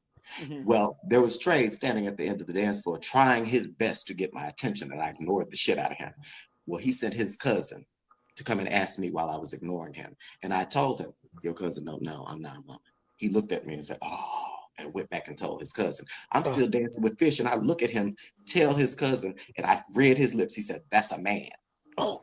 His cousin looked me dead in my face and said, he looked me dead in my face and said, and mouthed the words, I don't care. What's Oh. up? His Yes, ma'am. no. His cousin saw him do that, looked at him crazy, then went back to the group of niggas they was talking to. I'm watching all this happen while I'm dancing with fish. That's Went back, scary. That's went back to scary. the group of niggas they was talking to. They all come and surround him, reading him about it. Me and my girlfriends get off the dance floor to go sit down and have a drink at one of the little tables. They done coaxed him up to come to me in my Oh face while we're God. sitting down. Me and Fish are sitting down. He's standing in front of our table, surrounded by 6 niggas. So you really a man? I said, I told you that. And before I knew it, he hit me in my face. They See, have convinced him that he was wrong for being attracted to me. Oh, So girl. that is again, so No. you can't, dangerous. Girl, That's what? what I'm talking about. That Poker, is you. dangerous. Girl, you can't, what? you have to be very careful in which spaces you just disclose your shit. That is You can't dangerous. Oh sometimes do Because that. my. luckily, it was just a hit in the face. Because in We some situation, I can guarantee you, with some of those ladies bringing you back, that was a shot to the head, Yeah, and it most was definitely all because of those guys being hyping him up or no, trying to score on those him. guys hyping them up, and also them being embarrassed about being attracted to Exactly. trans women. And it be so disappointing and so frustrating to me when I see like a trans woman die. Oh, she must trying to fool somebody. Girl, ain't nobody walking around here playing that game no more. We Yeah, ain't ain't gotta nobody. play those pussy games no more. We not doing that, but it be these different type of men, cause it be these type of men that be the ones that be killing us. Hmm. Yes. Because they find a liking to us and they not men enough to just say, oh, I'm attracted to a trans woman. Right. And you got people that you got one, the church telling them it's wrong, and you're going to hell. And then you got the families, the black families that done conditioned them to like, this on you and all this. Like, you got so much stuff as black men you have to deal with just because you're attracted to a trans woman, and then you got your own insecurities, like knowing that you've been taught that this is the wrong thing and everything, and it's something you're attracted to. That's embarrassing. That's hard to deal with. And the easiest things for some of these whole ass niggas to do is just to Knock it shoot out. you as if it's gonna wipe away their attraction to you. Cause I'm sure that after he hit you, Miko, the girl, he still wanted you. Bitch, he hit me. And he was a big swole nigga, so he couldn't have been trying to You hit me need you too need to hard. shut daughter down. Because all You he need to did shut was daughter knock down. off my lash. He hit me in my face and then knocked off my lash. But I was like, and I You looked need at to him. shut daughter there because I wouldn't win at him. I don't care I, how well, big I, you I is. after I got the shock out of it, I instantly jumped up and ran to the pool table and grabbed the pool ball and started trying to chunk pool balls in his ass face. Yes, And ma'am. My girl. but his homeboys, they escorted him out the club, had him sitting at the club. Did none of his homeboys follow him? All these niggas that hyped you up into doing this shit, they left you sitting outside by yourself. When the club let out, he was over in a corner somewhere staring at me crazy. Oh. Cause he still wanted you. Yeah. Exactly. Yeah, he probably found you on the ad later on in there and hit you up on tag or something. Girl, Like, nah, I remember girl. his face, and I ain't never seen him again. Hey, It just be Spicy. so crazy about just being existing in spaces and can be harmed just because of who you are Yeah. or who you identify as. That is so scary, and then you don't have no control over it. Just because people can be evil and hateful, but then that's one side of it. But then also, like they talking about when we talk about being invisible and stuff like that, a lot of the girls do a lot because sometimes I can be with a group of trans women and I done experienced this a bunch of times. Some young, some old, just across the board. I done experienced trans women going above and beyond to be noticed and not understanding that not everybody is attracted to trans women. And Right. and I done seen girls disrespect men Mm-hmm. in front of like a group of people and just hey nigga, just just doing everything. And it's just like to me as a trans woman, one, you have to first know that not everybody's going to be attracted to you. And then also, I'm a true believer still to this day, a woman is to be seen, not heard. So Amen. I'm not trying to be bring too much, and I think that's what Auntie Donna was saying. I Mm-hmm. don't want that unnecessary attention because it also can put me in an unsafe situation. Mm-hmm. Mm-hmm. And the girls have got so bold with it now. And not when I was younger, I was bold too. Hell, And you just the also other day was confined, trying to also get me to. carrying my strap. You was just Huh? trying to get me to run around with you, Courtney, and what you call it, Kimora the other day, bitch. After the ball, bitch, talk about you not gonna come out with the girls. Baby, I'm good. Girl, that was last month. What? She a lie. But then Hey, I girl, also we carry. we didn't go nowhere I else, also have a girl. To, but to disease the, we didn't too. go nowhere else to the LGBT community. Oh, I thought y'all was going to Little World. No, girl, no. It says choose fish. I go to Little World, but I'm going by myself because I know how to conduct myself and I know how to navigate. But a lot of the girls, they get all this body now, they be over sexually visible. I mean, like they be, they want to show everything. And I mean, I do too, because I'm a titty baby. I like my titties out. But they do a lot to be seen. And like I said, in certain situations, you already got these people that hate that we even exist. Mm-hmm. And you just over just being over the top and going in. Not saying, but then again, I'm not policing what you. I don't want to police what Some you Yeah, things should need to be do because or policed. what's because acceptable as a woman to you, because your woman, you represent the woman you want to be. Exactly. So if Exactly. you want to be in today's age, women are more. They show more like it's a look to show your cleavage and to show your ass and everything, especially if you don't spent all this money on it. You Right, got Right. all these cis women walking around with all these body yada yadas and stuff and bitch. everything. You got a thong and These everything. So, sisters are BBLs looking more like us. That bitches look like they don't want to go see yeah. BBSs and stuff, girl. but the Well, yeah. difference, Can I So say but the something that difference might sound? is, you Can I have say? laws to protect them, and you don't have those same laws that's protecting us. Correct. Can I? When Can I we're say? killed, it's justified. Who's that? Can I say one thing real can quick? can I say Mhm. one thing? Or go ahead, Oh, Nico. go ahead. Go ahead. Go ahead. Okay, I like I want to say I hear everyone's perspective, right? But like I want to kind of piggy on to what Poca was saying about like policing. Like we don't want to police other women. Like yes, I feel like it also just comes from a place of fear. So I think it's our internal desire to want to protect our community from backlash. And I think that we internalize this belief that if we all just fit in, blend in, go into possibility, that people will leave us alone. But I think it's important that we not bargain for our safety by throwing some of those who may not pass under the bus because we want to protect any backlash and protect our community. Because then what happens, as we all know, we've all been in our transition for years, and hormones take time, the moans take time. Surgery alone costs a lot of money. Hmm. What are these non-passable trans women supposed to do in the meantime? Are they just not supposed to use a public restroom for the next 2 to 5 years while they get surgeries and while they are on hormones? Like, we can't become the policers and the aggressors to our own community. We have to move the goalposts and demand a society respects our existence at all parts of our transition. I like the way you cleaned it up, Yeah. Stacey. And you know what? I like that. I think, but there has to be accountability as well.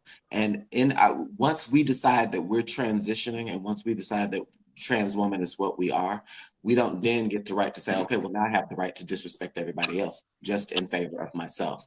And I think that's what happens when you are transitioning. No, that doesn't mean you have, because I didn't start getting surgeries until or taking hormones until several years into my transition. But until that time, you never caught me looking like a boy. I still was always dressed like a woman, still had my hair done, nails done, still would wear things that would make it appear that I had breasts, even though I didn't at the time.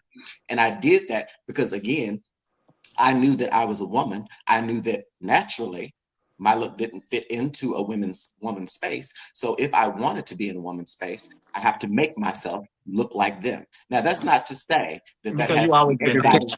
Yeah, I was Doesn't a 24-hour drag queen for the longest.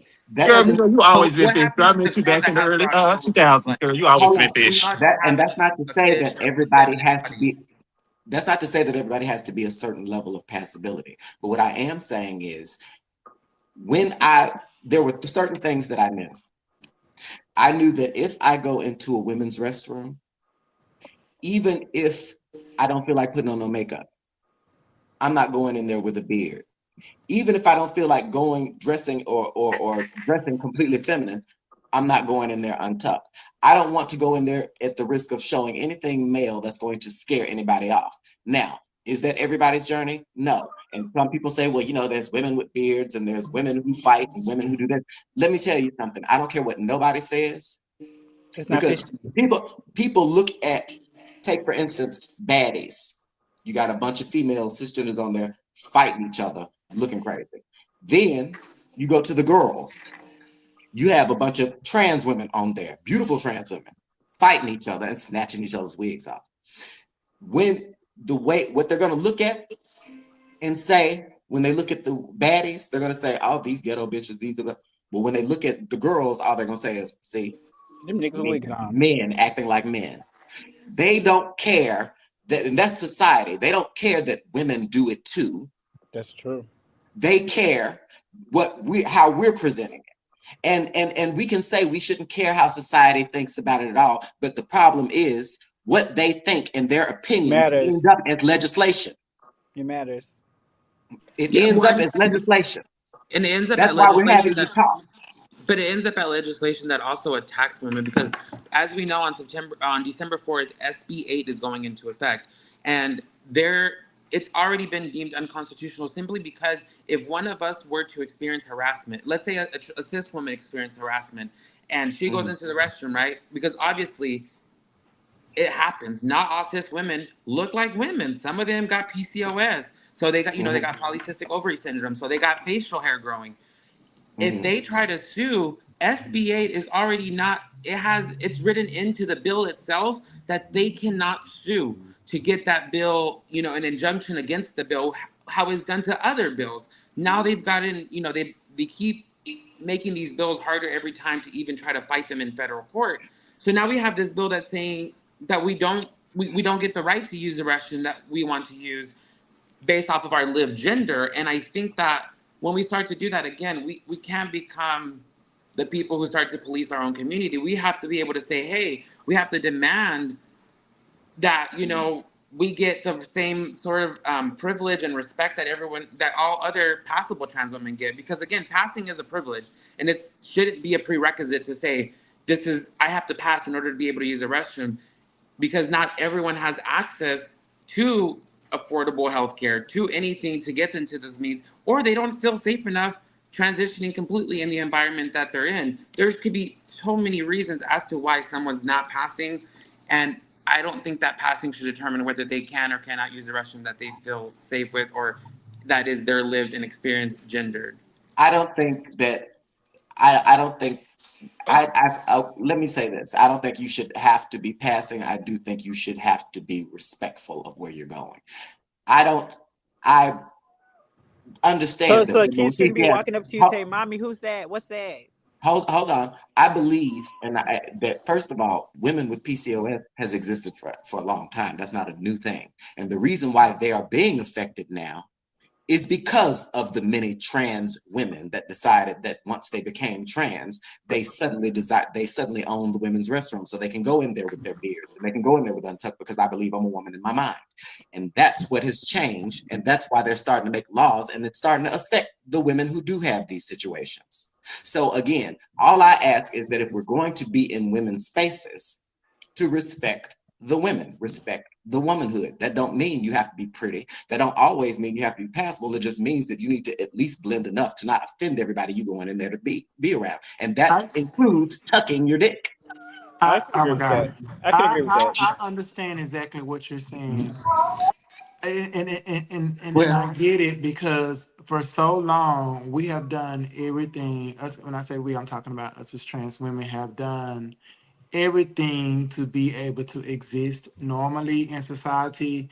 But this new generation has just got too comfortable with just saying, I don't have to do anything. I can just do anything. And I think that's where the problem is coming. Because I mean, if you walk into a women's restroom and you just got a women's locker room, and you just got thick penises swinging everywhere, that is a problem. And not saying that you shouldn't be allowed in there, but that's not a space where that was created for penises to be in. Right. So if you're gonna have a penis and be in these spaces, at least put at least put it up. that's You all. know, That's all I'm saying. That's that's what all you're I'm saying. saying, right? Yeah. And I don't think that's too much to ask. No, But when you don't put it up, it creates problem for those who's doing all the necessary things to not have to deal with certain exactly. situations. It Exactly. creates problems not for the girls who won't put it up. It creates problems for us as the other people as well too. Right. And when you done fought this fight and done went through these surgeries and done did everything it takes to be able to be in a space safely that wasn't created for you, it's kind of frustrating for somebody just to walk in there and just be like, oh, I'm gonna get a ball fade and just come up in here and wear a t-shirt say I am a girl and Right. not have a problem. It's frustrating. And then that same person that just started hormones a couple of months ago cause all these problems to the community. And again, I'm back into policing what your transition should be. But I do think it should be certain levels. I just so that everyone's safe and no one feels like they're doing everything to be safe in these spaces. I feel like it should be certain levels, like in your transition, like if legally your documentation does not say female, you should not be in the female's restroom. And I know that's crazy, but Oh. I feel like if you go to that point, if you are willing to legalize, that's just like an immigrant being in town. If you don't get your papers to be over here, again, I don't want to sound like that I'm policing or saying that you belong in a spot or say what it is, but I mean it needs to be like that because we are having problems. Can I tell you where And people policing are comes feeling from? unsafe. The reason why we policing comes from you are allowed to do your transition how you want to. But when you do your transition like that and it garners national attention, the attention it garners then affects me. Mhm. It affects my right to do this. It affects my right to go into the restroom. It affects my right to get hormones. It affects my right to get surgeries because they saw you do this. They So said when so You when should we be so police, mean though. you see the huh? comments? Do you see the comments? What are I they I saying? can't understand. see them. It says I understand. She said I understand. Hold on. Y'all don't see it on the screen. It Yes. said oh I understand what you're saying. Basically, don't mess it up for the respectable trans women. That's what she said. Or I not even respectable, just don't mess it up for everybody else. But do Because you think or that she's just thinking like that? Do you or think just that she's thinking like understand that? that it's levels to it, and like you just can't wake up tomorrow and say I'm trans and go into the women's restroom and just make everybody feel unsafe. Because if you come in there, more than likely I'm gonna feel unsafe.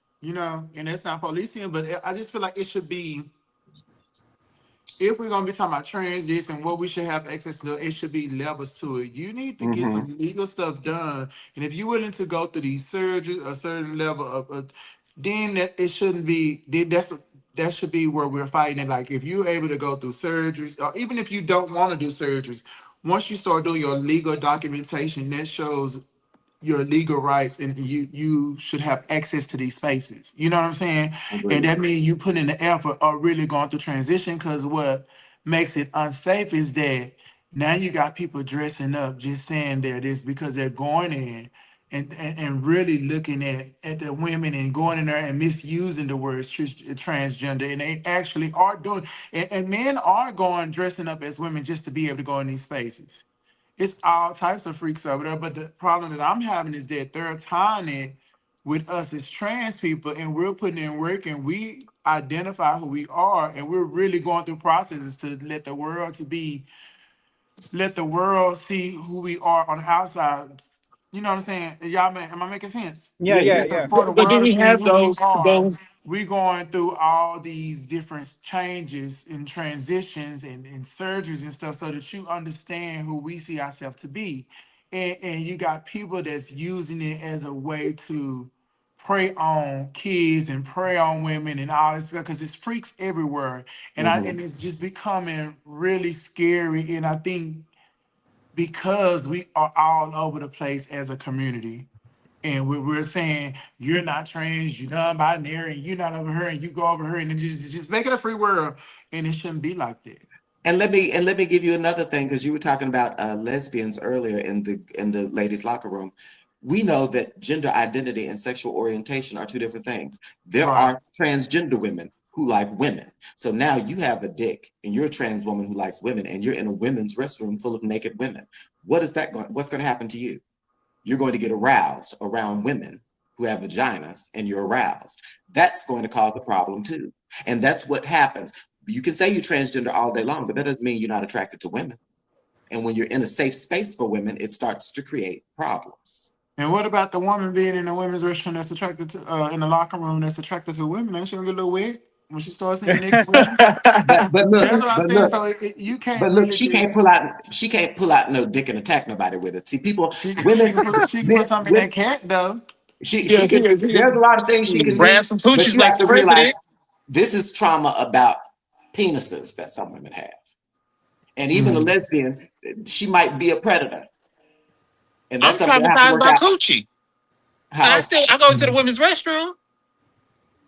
You sound Well, good. What well, now? Is that why you go to the men's restroom, girl? At work, at work, at work, at work, at work. Don't do it.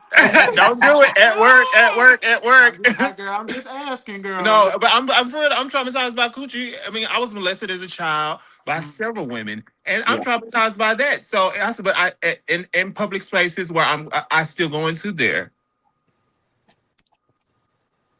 So does it really matter that that happen? I think that person needs guidance. No, I agree. I I agree. just, If I she's really just, trans, I agree. I think it's just hard to be safe in society, period. And the main focus is everybody just want to be safe. Hmm. But how do we make it to where one, cis women are safe? They How should do we feel make safe it in to their where own spaces. trans women are safe? How do we make it to where us as black people are safe? Hmm. How do we get back to where everybody's feeling safe and we're not harming anyone? We ain't gonna Well, ever get to that. well, if that's the case, then we just don't use no bathroom. We don't get no Go to bathroom. the bathroom before you leave the house. Hope till you get home. Hope till you get Piss home. before you leave. Make sure It's Uh, you just tip before you leave. Yeah, He just said, before you so, leave. so Either Browning says, just want to say in advance, this conversation is enlightening for me. I thank y'all for being so open and answering questions as well.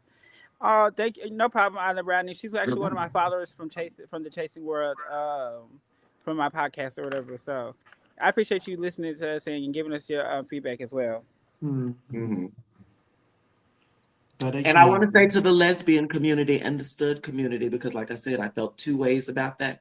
That lesbian, that stud, you did damn wrong. If you saw that this was a budding trans person, or saw that this was somebody who was at the beginning of the But transition, they didn't look like they was trans though. Let's say that. okay, don't say that, they because didn't look like. being trans does not have a look. Yeah, girl, we all look different. But here's the problem: if And that being gets back trans to can, passability if politics being, and respectability but politics. if being trans can just look like being just a Something. straight boy, then what is trans?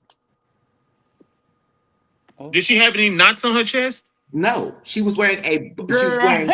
plain boy Wait clothes, a minute. looking like a boy. So if being trans can just look like you in your natural state before transition, if that's okay for transition, just being the way you are, then what exactly is trans? I think we gotta watch what we say, because then we also get into a place to where let's not talk about how dangerous having surgeries and all these taking these malls and stuff can be to our body. Right. Yes, ma'am. And we don't want to be pushing, oh, you gotta look like this, looking like that, because how many of our sisters done died on the table? Hello. And what Talk about about these it. blood clots that you get when you take all these malls and stuff like that? We gotta really think that, like, And we putting the don't we silicone want in we our don't want bodies. our the new trans people to think if you transition, because one, it starts off mental, because all of us started in our head before Mhm. we started transitioning. So it is a mental transition. Hmm. But we didn't And start going to restrooms then, though. We waited. So how long into I your don't see transition plenty of gay did you get? boys go to the restroom before they Right. transition. I mean, the boys use the girls' bathroom at the gay club. But how I long mean, into your transition did you I'm start talking using about it? we're not talking about the gay club. I'm talking about in public situations. When you first decided that you was a trans woman, in like going like in schools or in a federal building or in the grocery store and somewhere else, Oh until no, you. the uh, boys get real comfortable. They go in the straight club and go to the women's restroom too. Now I've seen some gay Girl. boys follow the women into the women's restroom. I've seen that. I'm talking about as trans women. When did you feel most comfortable going into those spaces? Was it right when you, in your mind, decided you was trans? No, no. It took a minute. It took a minute. Because that's what I'm trying to get to. I'm not I saying that everybody still needs to be on hormones and get surgery. No, trans doesn't have to look like hormones and surgery. It doesn't have to. However, it does have to look like some kind of effort. If you ain't gonna get no hormones or no surgery, you ain't gonna get no titties, no hips, no nothing. If you dress like a boy and don't get nothing done, then you're only trans in your mind. I get what you're saying. You're not presenting a woman. You're not presenting anything other than just who you were anyway. So at what point do we get to say, hey, is that really being trans? Are you really transitioning? If you haven't so changed anything, haven't even changed the presentation, you even haven't even changed the way you dressed, so haven't I changed your hair, haven't changed nothing. You just that boy who you were before, but now you say you're a girl. so I think what we're getting into is tying up gender identity to gender expression. Mm. Is that what it is? Shouldn't you express your identity? I mean, but if No. your identity is your identity, who you trying to prove? Because some girls might not even want to wear skirts, but You don't have to wear a no social skirts if you norm like is this. that as a woman, you wear skirts and dresses and stuff like that. You'll find some women that don't even wear pants, and you can't just again tie those two things up. And you can't say just because if I say I'm trans that I'm trans. I have to present this type of way. But that's Girls, what so they're making it It seem ain't that you like. have to. are you It gonna ain't that you start have That's to what they're telling present making it me? that. seem like.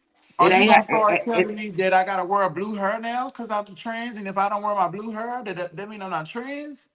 I'm not. No, y'all are misconstruing what I'm saying. No, What I'm I saying, just want you to open your mind, like I'm opening my. why get into it.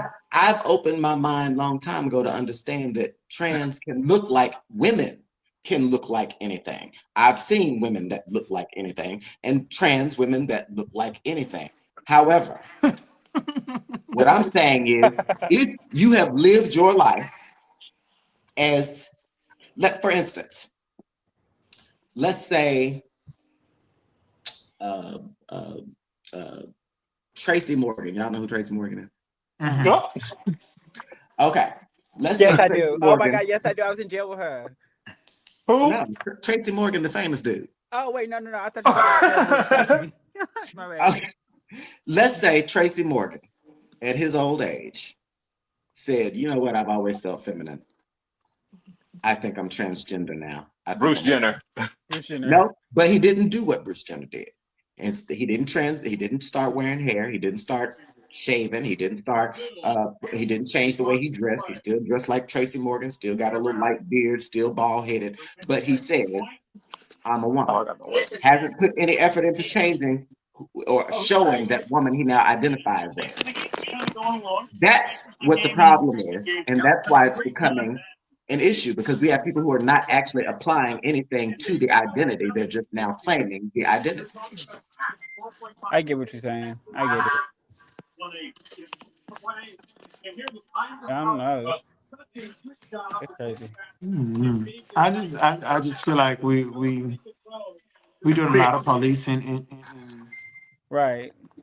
we doing what the heterosexual and cis folks are doing to us. We're doing it to the To each next other. passing girls, and I think it's something that we're conditioned to just keep policing each other. But if we continue to do that, you might think you passing girl, but the next person might not, and then I mean, it's a movement where we stuck because at the I end, know, I know that no trans women will ever be completely passable to everybody. I I know mean, this. I am, Which I don't know I, about you. Or I I'm am, not. but I'm not, and I'm not tripping about that.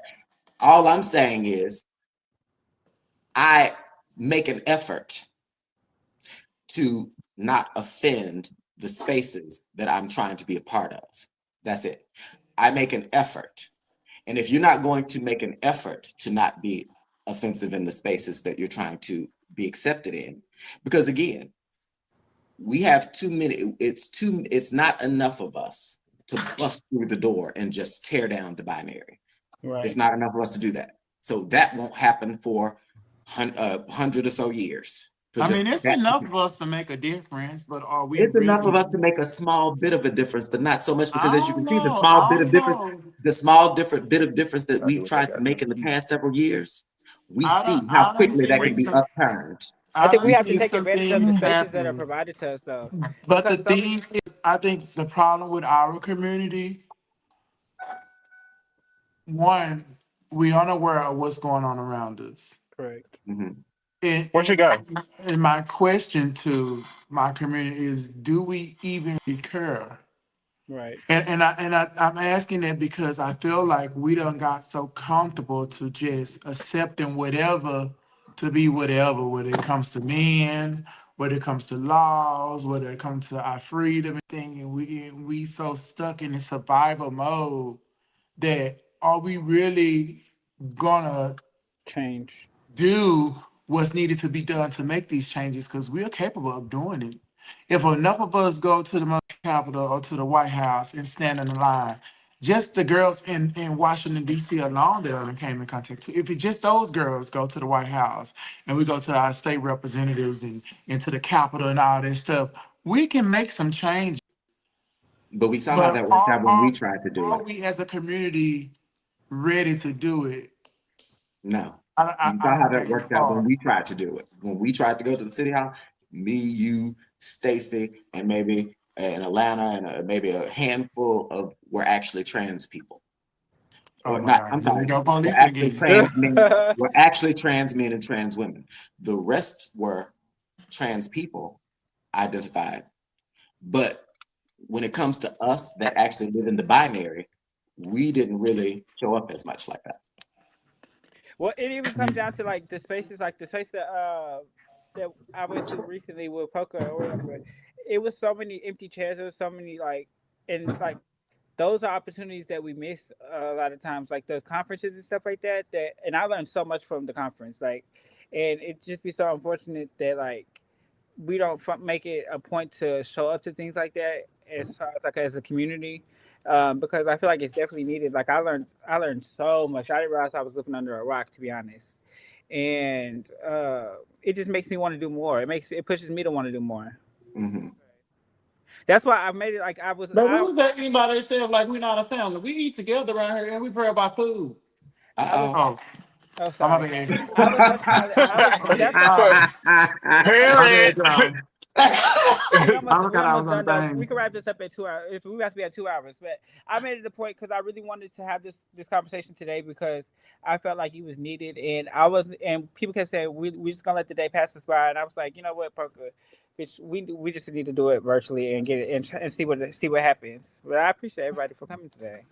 Yeah, but I this really this is like how you that. kind of have to move, and that's why I was telling Alana too. She was like, "Well," she kept texting. She was like, "What we gonna do? What we gonna do?"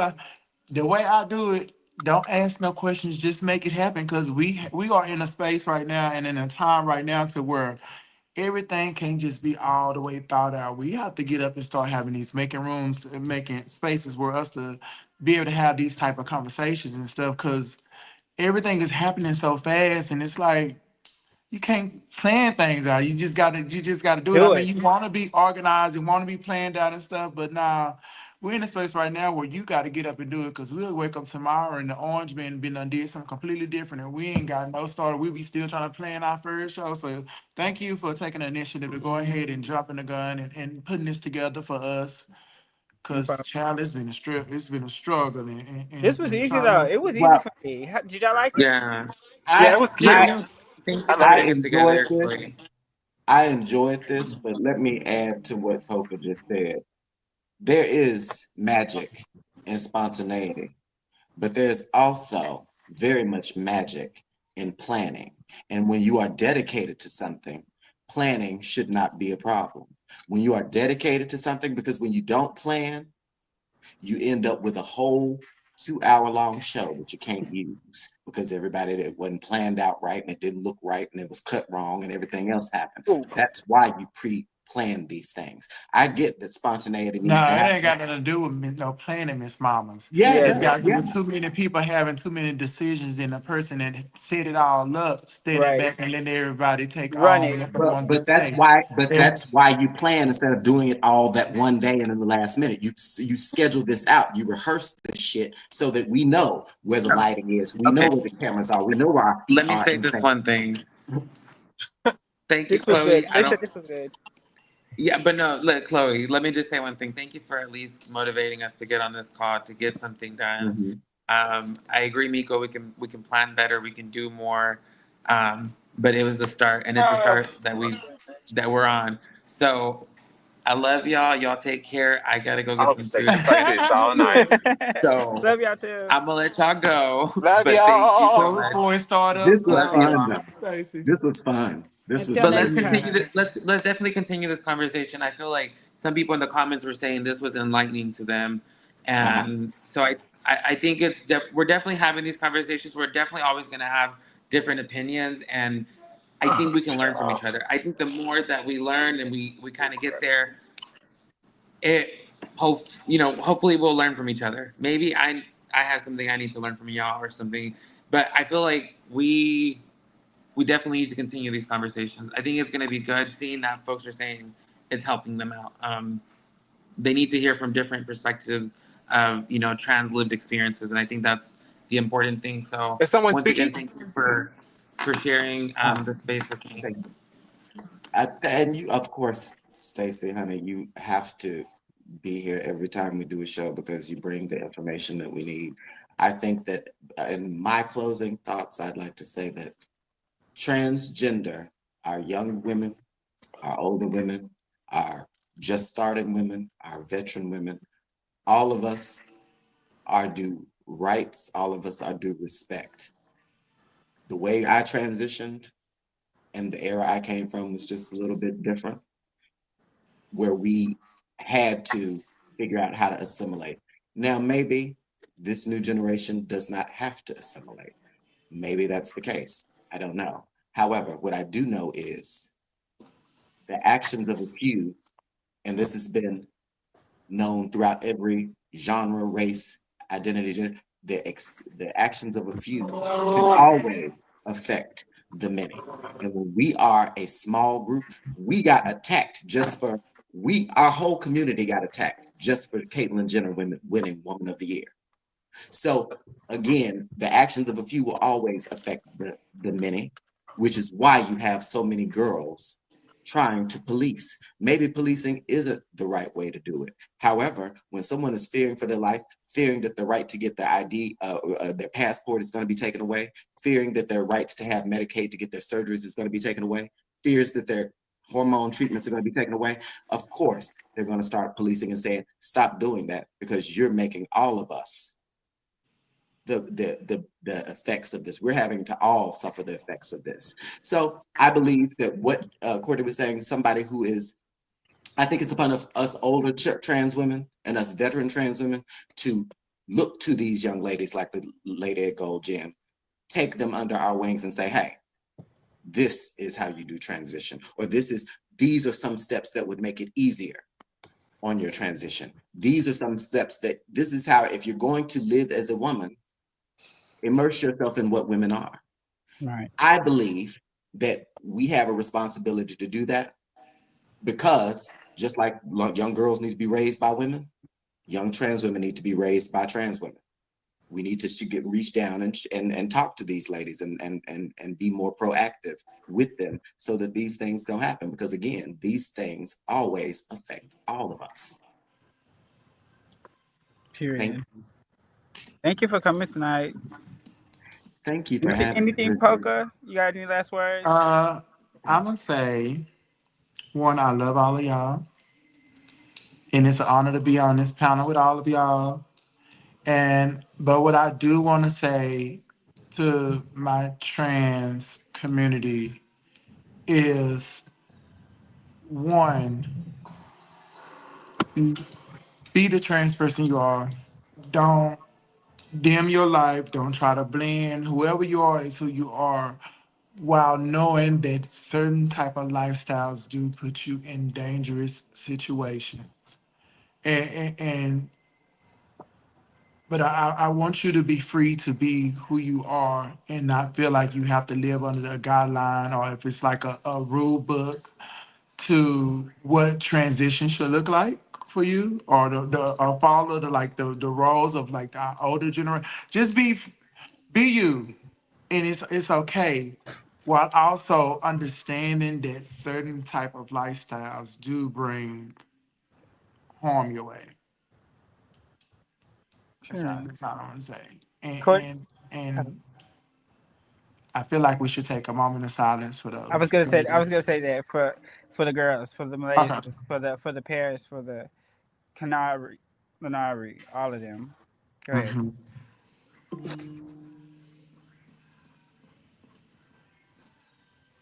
Courtney, she Yes, on mute. I'm Okay. here. You got any closing remarks? Yes, I enjoy really being on this panel with y'all. Everyone has their own experience as being trans, and everyone is going through something in life that will either help or deter you. But all you have to do is remember that you are loved, protect yourself at all costs, and just be you. Be amazing. That's what you were made for. Period. And Amen. that you have a right to be you, no Right. matter what the laws say, or what these people are trying to convince you Thank y'all for to believe. everybody. Thank y'all everybody for coming tonight because truly, we couldn't do this without y'all. And for all the people that are watching on the playback or whatever, make sure y'all leave y'all's comments and share with your friends and put the word out there because we will be back for some more. I look forward to doing this again. I appreciate y'all sharing this space with me and just being y'all. Y'all have taught me a lot. And being around y'all and just being y'all's presence has taught me so much. Um, Thank you, Pucka, for even like going to the conference we went to last week, whatever, whenever it was. Like that was just like eye opening. I told you I had never been around so many intellectual trans women who who just could move like this. And you were the only person that presented that made me cry, and you brought me to tears. And I just felt like what you say and how you move is very powerful, and I don't think that you understand like the power that you have with this community and who you are to a lot of us. And I appreciate you and I love you. Happy birthday! Happy birthday. Yes, turn up Saturday. Turn up Happy birthday. Saturday. So, all right, that's all. I'm gonna put us out with the closing thing, and I'll talk to y'all later. Ta-ta. Bye.